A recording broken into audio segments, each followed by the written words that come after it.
La roselière. La roselière est un écosystème de transition entre les milieux aquatiques et terrestres.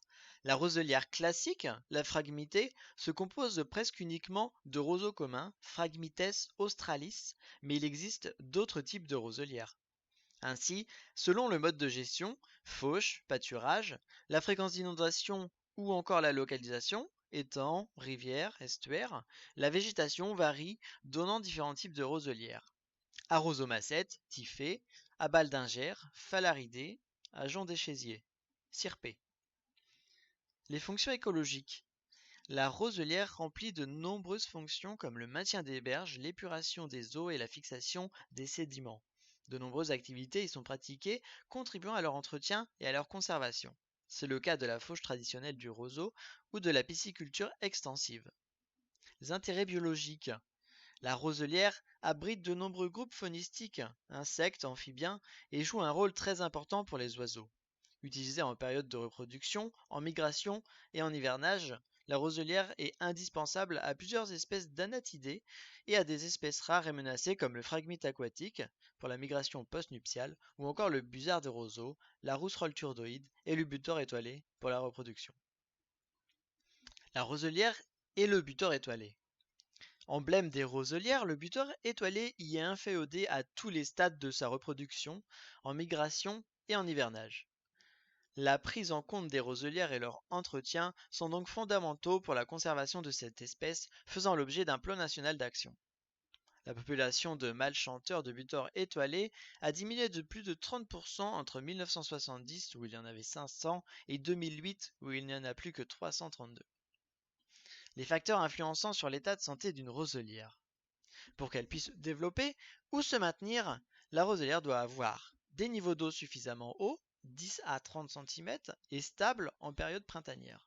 Un assèchement progressif au mois d'été afin de faciliter la minéralisation de la matière organique. Et une salinité inférieure à 5 g par litre, sauf dans le cas des roselières d'estuaire. A l'inverse, un certain nombre de conditions, souvent interdépendantes, peuvent dégrader la roselière.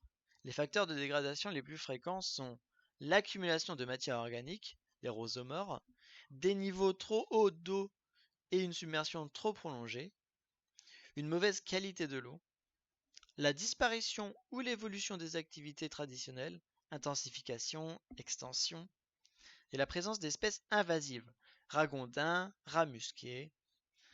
Les types de dégradation. Les facteurs de dégradation, variés et souvent cumulés, génèrent des évolutions différentes selon les roselières. Les principales formes de dégradation sont les suivantes.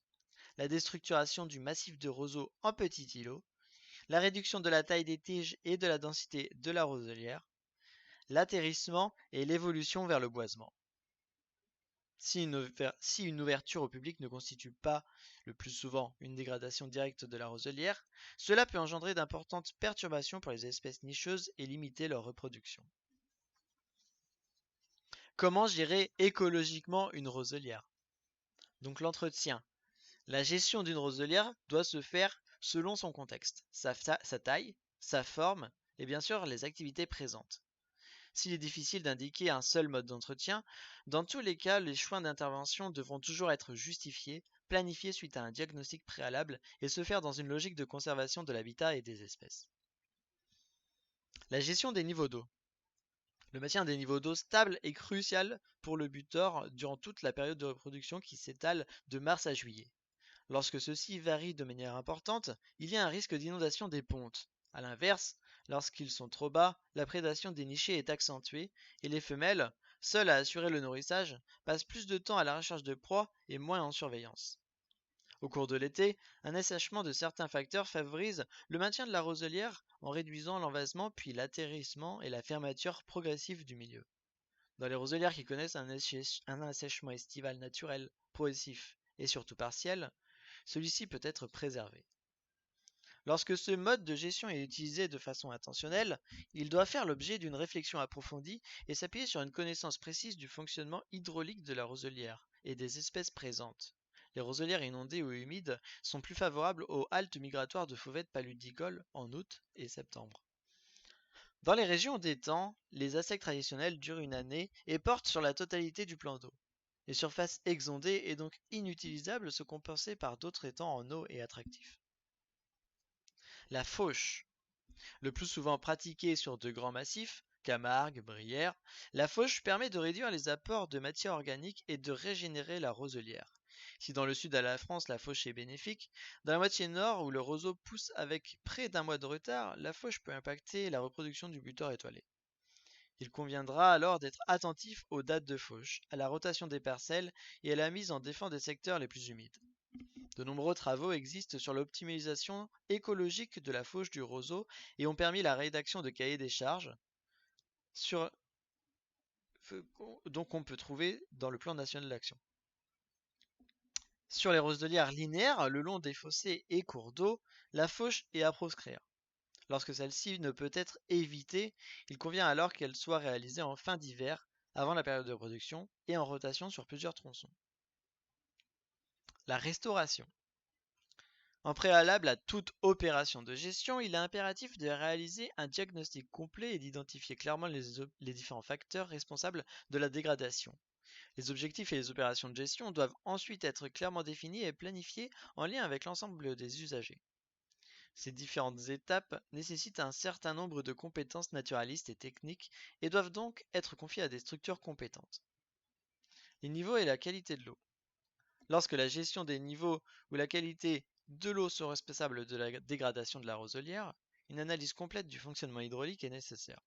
Les objectifs de restauration, les propositions d'action et les outils de gestion doivent ensuite être définis en concertation avec l'ensemble des acteurs et des usagers. La perte d'hétérogénéité et fermeture.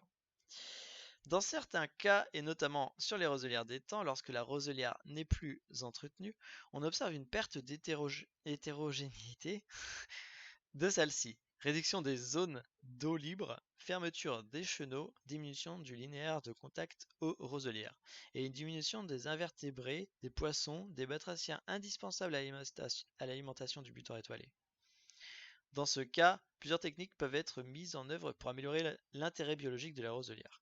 Le curage des fossés internes de la roselière, l'arrachage des saules et la récréation de zones d'eau libre par étrépage.